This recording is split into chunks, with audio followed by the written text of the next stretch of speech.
Olá a todos, sejam bem-vindos em nosso estudo bíblico de quinta-feira, ou Escola Bíblica de quinta-feira. Muito bom você ter ligado, você estar assistindo conosco para conhecer melhor a Palavra de Deus. Nós vamos estudar hoje com um seminarista de Anápolis, o CETESEB, e agradecemos desde já ao Rafael por ter realizado esse trabalho de fazer a gravação e de nos passar a mensagem dessa maneira para nós. Agradecemos também ao CETESEB por todo o desempenho que eles têm mostrado nos últimos anos em realmente formar pessoas sérias com a palavra de Deus. Que Deus abençoe o seu ministério, que Deus abençoe o CETESEB. Muito obrigado. Estamos no pleno mês de missões, então queremos lembrar que é necessário nossa participação no reino de Deus também com ofertas. Então queremos levantar uma oferta da nossa igreja para a nossa missão cristã evangélica, e para isso tem nos cultos envelopes especiais, são de cor bege e está escrito oferta especial em cima. Usem esses envelopes, fica mais claro que a sua oferta é para missões. Então usem esses envelopes.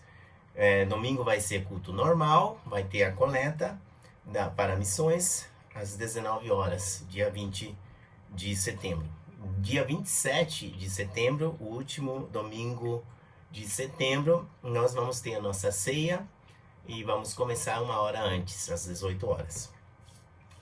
Dia 4 de outubro, no domingo, dia 4 de outubro, queremos realizar um batismo e pedimos àqueles que ainda que são batizandos, que querem ser batizados, que ainda se manifestem, tá? Para que todos aqueles que devem ser batizados sejam realmente batizados, e nós queremos dar aulas para vocês sobre o conteúdo, o significado do batismo, para vocês estarem muito bem preparados. Ótimo! Então, vamos agora agradecer pela aula que vamos assistir. Vamos pedir a liderança de Deus e também vou aproveitar orar pela nossa missão e também pelos nossos doentes, ok? Então, vamos orar. Senhor nosso Deus, Pai Celestial, em nome de Jesus, pedimos que Tu abençoes nossa aula de hoje, que possamos ter pleno proveito e que nossas vidas possam ser transformadas através da Tua palavra, que ela penetre dentro das nossas vidas, transformando-as para a Tua glória e honra. Pedimos ainda por aqueles que estão com doenças, seja a Covid ou outras doenças que também, infelizmente, ainda estão por aí. Pedimos pela Beth, que Tu faças com que ela fique 100%. Pedimos pela Aldaíra, que Tu mantenhas ela sem câncer, que ela fique muito boa.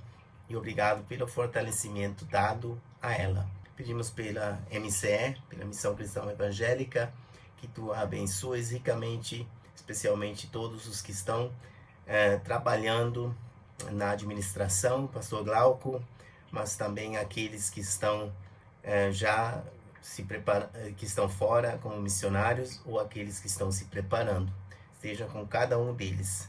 Agora pedimos, fale a nós e obrigado por este evento. Em nome de Jesus oramos. Amém. Bom proveito. Olá, meus irmãos, a graça e a paz do Senhor Jesus Cristo. Eu sou o seminarista Rafael Oliveira, sou do 2º ano do seminário do CETESEB, que é o Seminário Teológico Cristão Evangélico do Brasil. O CETESEB é a escola de formação de pastores e missionários da nossa própria denominação. Um privilégio, né? Então, eu sou da Igreja Cristã Evangélica Nuvan Rosado, que fica em Mossoró, no Rio Grande do Norte, a cidade também da qual eu sou natural.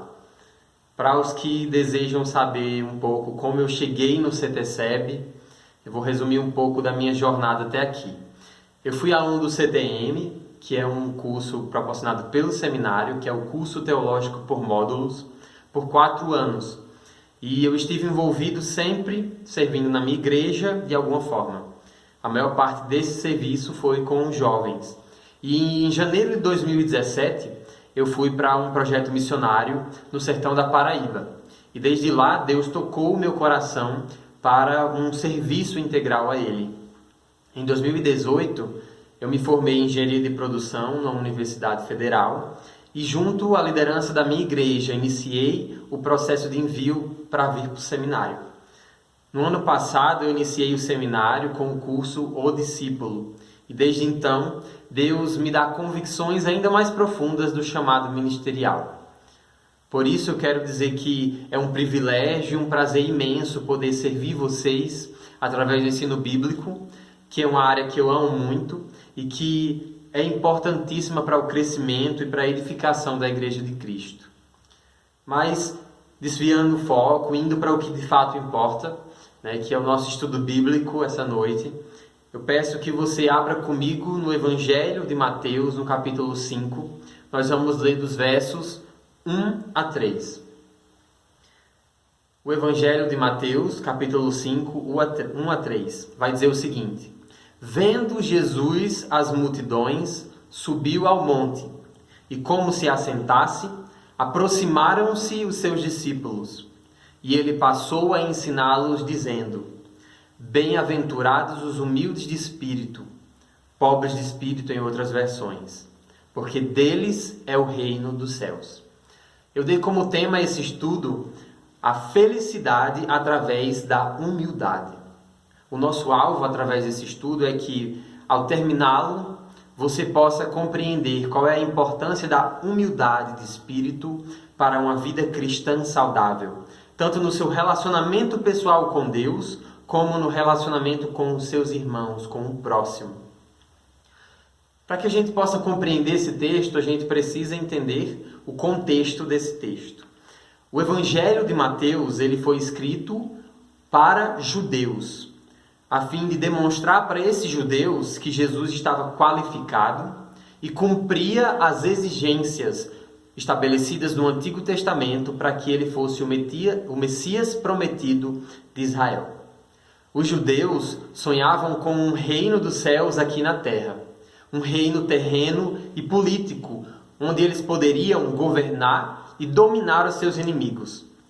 Os judeus aguardavam um Messias que poderia tirá-los da opressão e da escravidão de povos pagãos. Eles não esperavam um Messias que seria crucificado. Por isso Jesus se tornou escândalo para os judeus. Porém, logo no início do Sermão do Monte, aqui nessas palavras do Senhor Jesus, nós vemos que Jesus desvia a atenção para um ministério, uma manifestação desse reino, que é pessoal, interior e espiritual. Não é algo político, não é um poder militar, não é algo externo. Jesus tira os olhos dos judeus de um programa divino de glória, de pompa, de poder, para a humildade. Jesus tira os olhos dos judeus do poder terreno e mundano para uma dinâmica espiritual que transforma o coração humano. Então Jesus fala de um reinado no coração. Foi por esse motivo então que Mateus apresentou o verdadeiro ensino a respeito do reino logo nas primeiras páginas do seu evangelho. Porque o grande propósito desse Sermão do Monte é oferecer uma exposição do reino como uma realidade essencialmente espiritual. O reino, ele é, antes de tudo, algo que está dentro do homem, dentro de nós. Trata-se daquilo que vai governar e controlar o coração, a mente e as atitudes de um indivíduo. Longe de ser algo que conduz a um grande poder militar, como os judeus esperavam. Se destinava a humildes de espírito.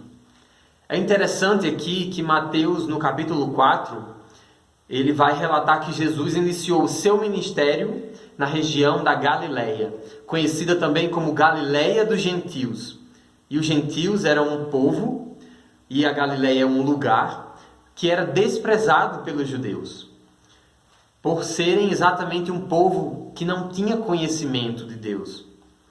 Os galileus eram povos desprezados, considerados os mais pobres e também os mais pecadores aos olhos dos judeus. Isso levou uma parte dos judeus a desprezar a pessoa e o ensino do Senhor Jesus, que foi criado em Nazaré, na Galileia. Porém, Mateus então diz que é na Galileia que Jesus estabeleceu o início do seu ministério, pregando: arrependei-vos, porque está próximo o reino dos céus. Mateus 4:17. Então, nessa fala do Senhor Jesus, é provado que aqueles que são desprezados, pobres, humildes e os maiores pecadores, eles são amados por Deus. E para esses maiores pecadores é oferecido o perdão dos pecados, para que, ao deixarem o pecado, abandonarem o pecado, Jesus, através da sua palavra, através dos seus ensinos e dos seus princípios, venha governar e reinar no coração dos homens. Então, a mensagem desse texto de Mateus é direcionada a quem? Para quem o Senhor Jesus estava falando esse sermão? Note comigo no versículo 1 que Jesus ele passou a ensinar os seus discípulos. Os discípulos eram provavelmente os 12, mas alguns estudiosos vão dizer que seria um número maior.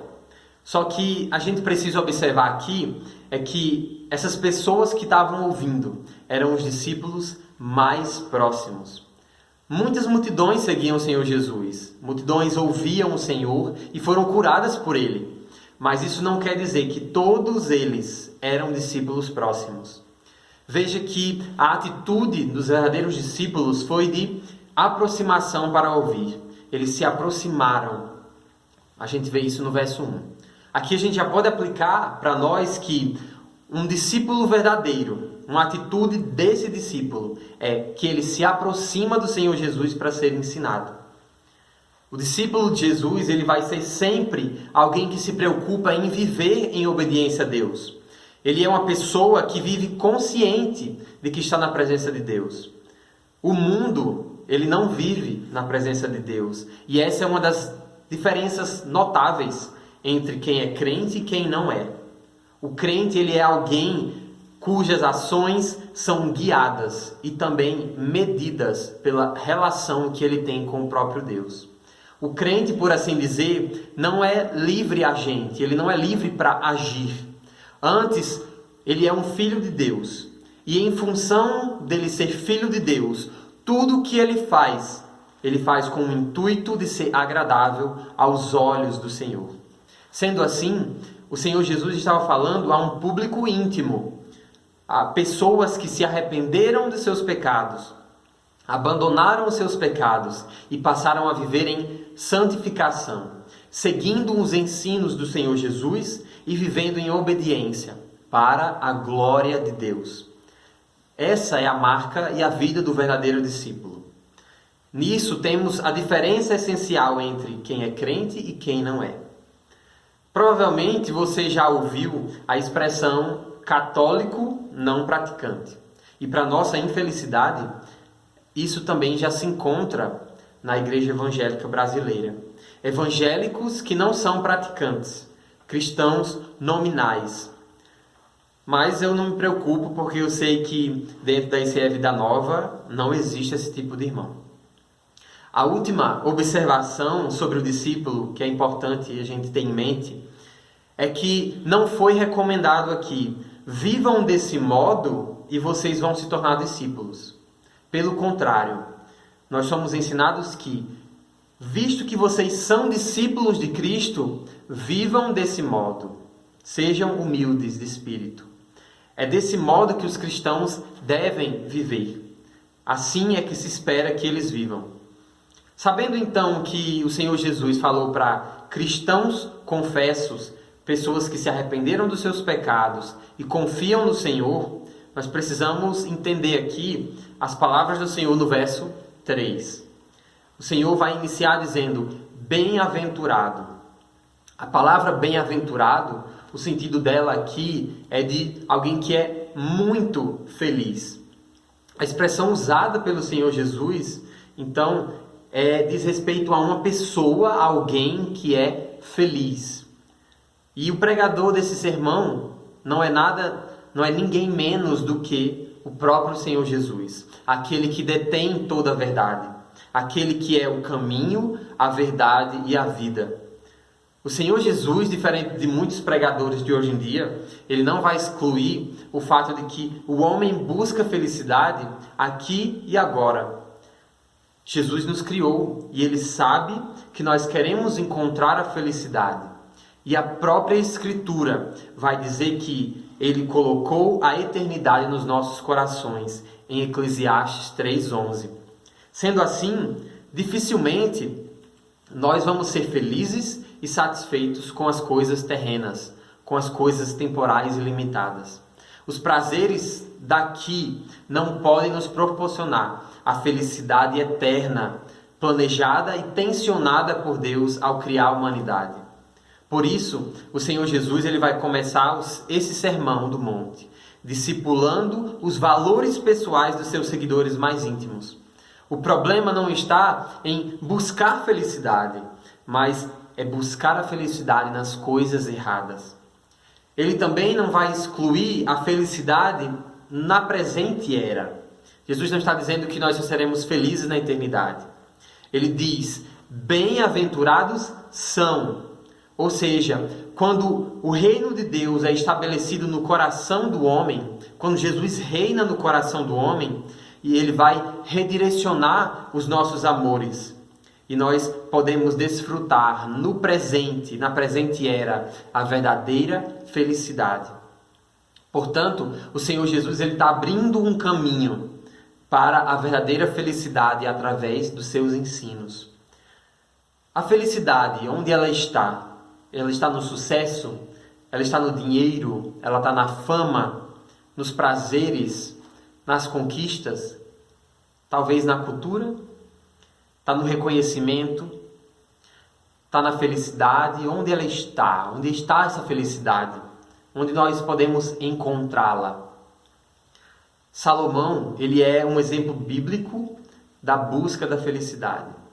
Ele buscou no álcool, depois nas riquezas, nas aventuras com 1000 mulheres em prazeres carnais, e então na fama, no sucesso, se tornou reconhecido como o mais sábio, o mais culto, o mais rico e o mais famoso de sua época.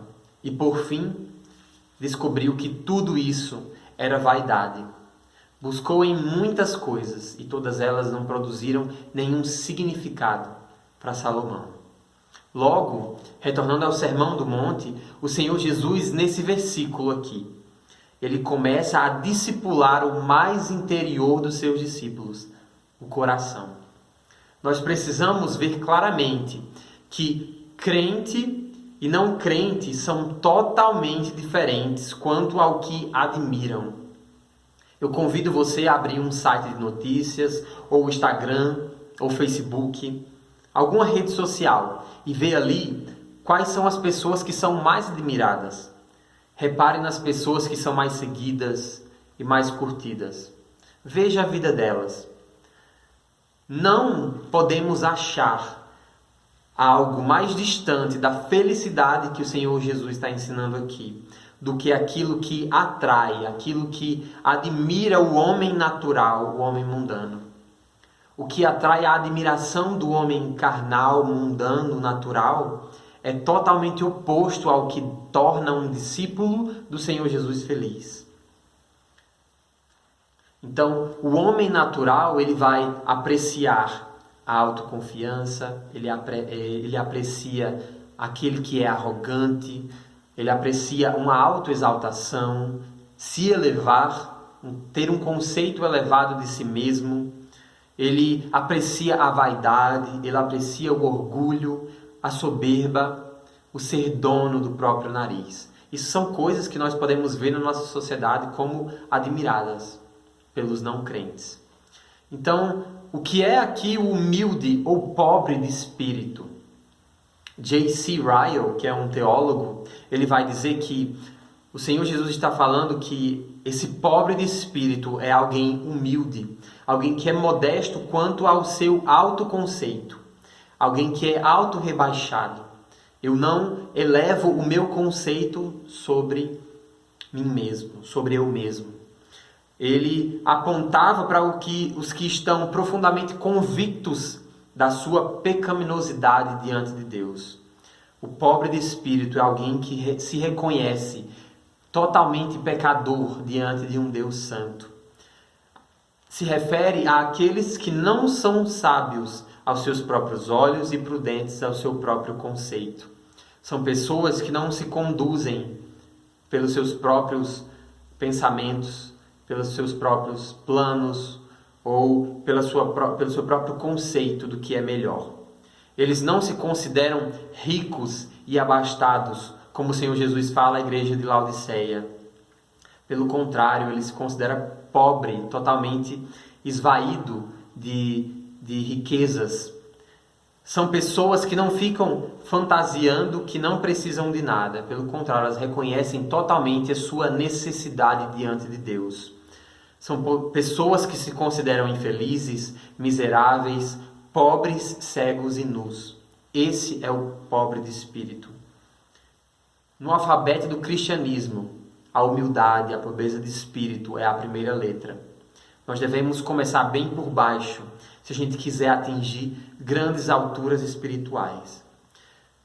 Ser pobre de espírito é nos achegar diante de Deus com as mãos vazias, sem direitos, sem reivindicações.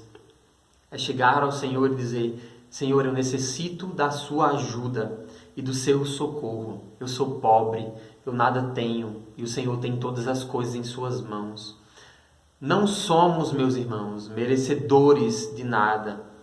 Nós merecemos o inferno, merecemos o derramar da ira de Deus sobre nós pecadores, pois nós somos totalmente pecadores. Mas através do Senhor Jesus nós somos perdoados.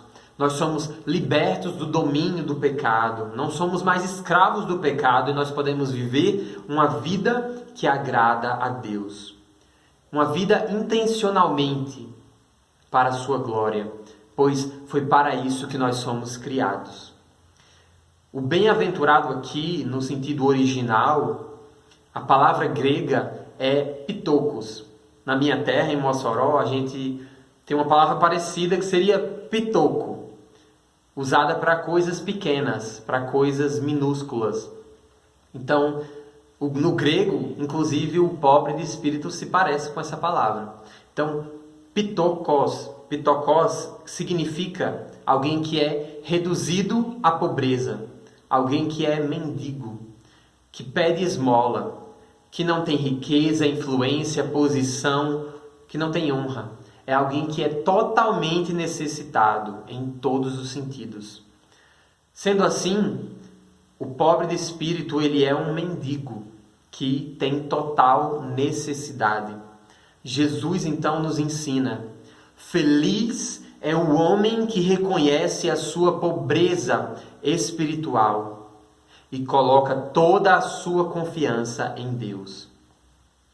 Dentro da Escritura nós vemos essa atitude, por exemplo, no profeta Isaías. Isaías 6,5, quando o profeta vai dizer: ai de mim, estou perdido, porque sou homem de lábios impuros, habito no meio de um povo de impuros lábios. E os meus olhos viram o Rei, o Senhor dos Exércitos. Vemos essa atitude de pobreza de espírito em Pedro, no Evangelho de Lucas 5,8.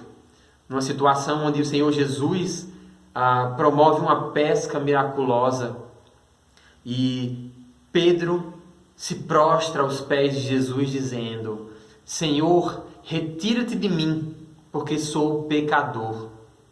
E por último, a gente também vê isso no apóstolo Paulo, em Romanos 7,24, quando o apóstolo vai dizer: desventurado homem que sou, quem me livrará do corpo dessa morte? O que há de comum nesses três exemplos aqui é a convicção do pecado. É a convicção desses três homens do quanto eles são pecadores, perdidos diante de um Deus santo, de um Deus totalmente santo.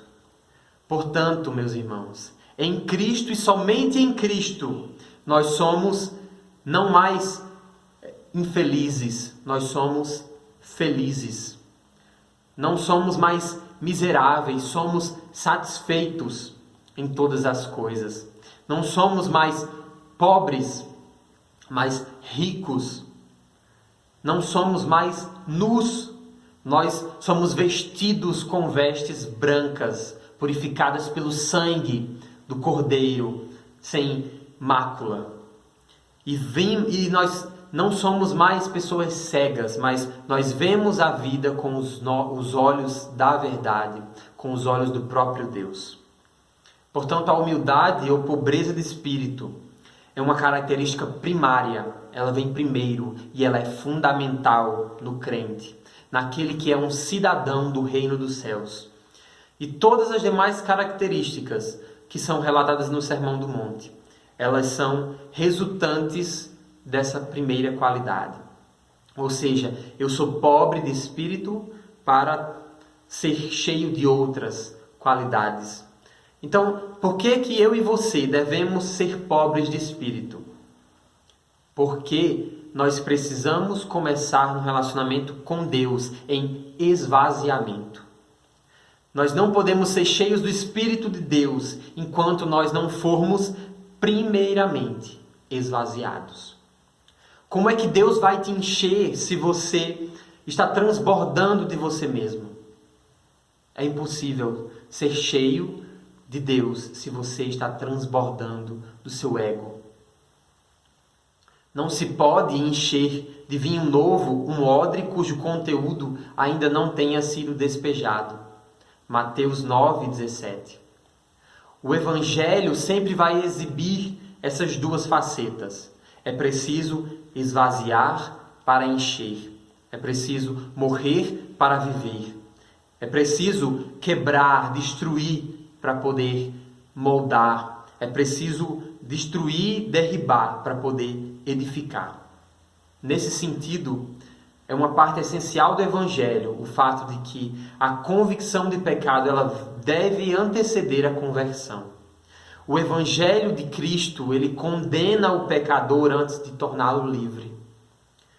O Espírito Santo veio para convencer o homem do pecado, da justiça e do juízo. João 16:8.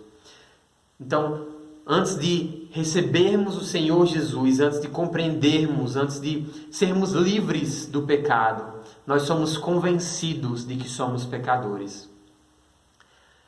A ideia do esvaziamento, de se esvaziar de si mesmo, ela vai tirar a nossa visão de que podemos alcançar um caráter moldado por Deus, um caráter cristão por nós mesmos, pelos nossos esforços. Precisamos primeiro nos esvaziar de nós mesmos para nos enchermos de Deus e sermos moldados à imagem do Senhor Jesus Cristo. Se você não enxerga a sua miséria e a sua pobreza, como é que você vai desejar Jesus? Como você vai desejar a graça de Deus e ser pleno desse Deus? Você precisa entender que você é pobre, pecador, para que você venha desejar o Senhor Jesus, a sua graça e a presença de Deus.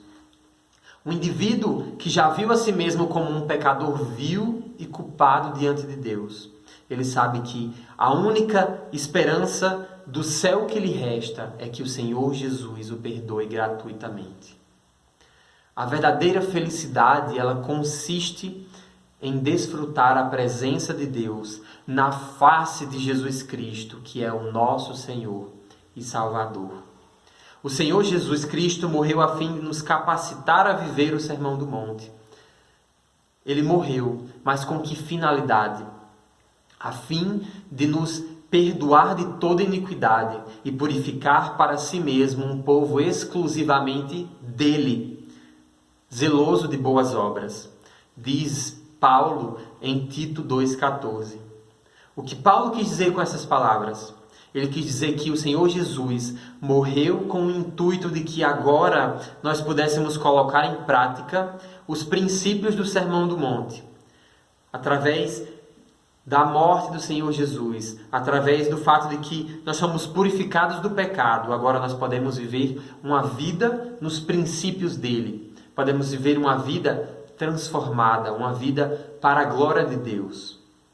Nós somos livres do pecado para viver a vontade de Deus. No céu, então, só vai entrar pobre de espírito. No céu, meu irmão, não há lugar para soberbo, orgulhoso, vaidoso, presunçoso, arrogante e egoísta. Alguém que só pensa em si mesmo. Mas para que a gente entenda perfeitamente o que é a humildade de espírito, a gente precisa também excluir aquilo que não é humildade de espírito. A primeira coisa que não é humildade de espírito é a pobreza financeira. Ser pobre financeiramente não garante espiritualidade. Então, o pobre de espírito não necessariamente é alguém que é pobre financeiramente. Não é todo pobre financeiro que vai ser espiritual. Não é todo pobre financeiro que diante de Deus se considera pecador, que entende a sua pecaminosidade. Não há relação entre essas duas coisas. A segunda coisa que não é pobreza de espírito é que ser pobre de espírito não é ser espiritualmente pobre. Como eu falei, o pobre de espírito, ele é convencido do seu pecado, ele reconhece o quanto é pecador e ele é cheio do Senhor Jesus. Ele se esvaziou de si para se encher de Deus. Então, é impossível que ele seja espiritualmente pobre, porque ele se reconhece pecador e está se enchendo do Senhor Jesus. A última coisa que não significa ser pobre de espírito é ser pobre de autoestima. É ser alguém que se considera pequeno, é ser alguém que passa por comiseração. É ser alguém que não se considera digno de valor algum. E isso é um pecado. Se você não tem autoestima, provavelmente você tem um problema com o Criador que ele fez. Isso é um pecado. Então, encerrando essa parte do que não significa, nós precisamos saber se nós somos pobres de espírito. Será que você é pobre de espírito? Eu ajudo você a identificar se você é. A primeira coisa que você precisa observar é se toda a sua base de aceitação por Deus está nos méritos do Senhor Jesus. Por quê? Porque ninguém vai ser aceito por Deus sendo bonzinho. Você não é aceito por Deus porque não fuma, porque não bebe, porque você trabalha dignamente, porque você dá o dízimo, porque você frequenta a igreja. Se você reconhece que é totalmente dependente da graça de Jesus Cristo para se aproximar de Deus, você é pobre de espírito. Porque você sabe que não é o que você faz que te leva à presença de Deus. É o Senhor Jesus, é a obra do Senhor Jesus em nosso favor que nos coloca diante de Deus. A segunda coisa que você precisa observar para se confirmar pobre de espírito é se você está desprovido de toda e qualquer vaidade.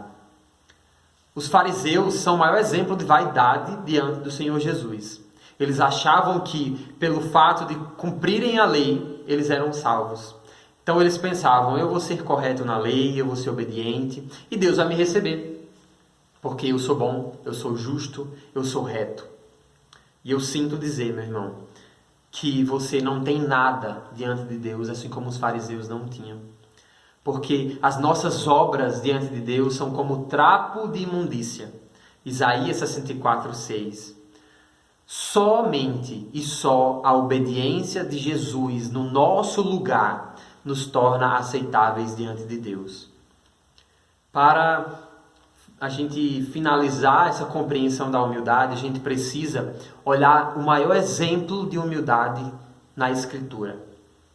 Precisamos ter em vista o exemplo de Cristo, relatado pelo apóstolo Paulo em Filipenses 2. O apóstolo vai dizer, nada façais por partidarismo ou vanglória, mas por humildade, considerando cada um os outros superiores a si mesmo. Não tenha cada um em vista o que é propriamente seu, senão também cada qual o que é dos outros. Tende em vós o mesmo sentimento que houve também em Cristo Jesus. Pois ele, subsistindo em forma de Deus, não julgou como usurpação o ser igual a Deus. Antes, a si mesmo se esvaziou, assumindo a forma de servo, tornando-se em semelhança de homens e reconhecido em figura humana. A si mesmo se humilhou, tornando-se obediente até a morte e morte de cruz. O Senhor Jesus é, portanto, o maior exemplo de humildade, o maior exemplo de esvaziamento. Imagine que aquele que é Deus, aquele que é o Filho de Deus, se fez um homem e se reduziu à forma de servo entre nós. Jesus se esvaziou, Jesus se reduziu. No exemplo desse Senhor, nós somos então exortados a viver sem elevarmos a nós mesmos, sem elevarmos o nosso conceito sobre nós. Precisamos ter em vista o que é dos outros e considerar os nossos irmãos superiores a nós mesmos. Isso vai nos arrancar do egoísmo, da vaidade, do orgulho e nos mover para a humildade. No ensino do apóstolo Paulo aos Filipenses, a humildade, ela gera unidade na Igreja de Cristo. Então, meus irmãos, para concluir, no reino dos céus, nós precisamos morrer para viver. Precisamos nos esvaziar para sermos cheios de Deus. Precisamos ser pobres para ser ricos. O feliz no reino de Deus pode passar por momentos, circunstâncias, situações onde ele não está feliz, mas ele é feliz. Há uma diferença entre momento e ser. Estar e ser feliz. Porque Jesus é tudo que um crente precisa. Ele não pode viver por si mesmo o Evangelho sem a ajuda do alto, porque ele sabe que ele é um pobre e miserável pecador. Somos pobres mendigos, mas totalmente felizes, pois dependemos totalmente daquele que fez todas as coisas, aquele que é o Senhor do céu e da terra, que dá a vida a todos, respiração e as demais coisas, e nele vivemos, nos movemos e existimos. Para finalizar, eu queria trazer algumas dicas sobre a humildade que o John Stott apresenta no seu livro O Discípulo Radical, no capítulo que fala sobre a dependência, na página 90. Ele traz conselhos para quem quer desenvolver a humildade. Primeiro, agradeça a Deus com frequência e sempre. Agradeça a Deus com atenção e admiração pelos seus privilégios sem fim. A gratidão é um solo no qual o orgulho não vai crescer facilmente. O segundo conselho é: se interesse por confessar os seus pecados. Se certifique de julgar a si mesmo na presença de Deus. Isso é o seu autoexame, examinar a si mesmo. Coloque sob o julgamento de Deus a sua própria vida.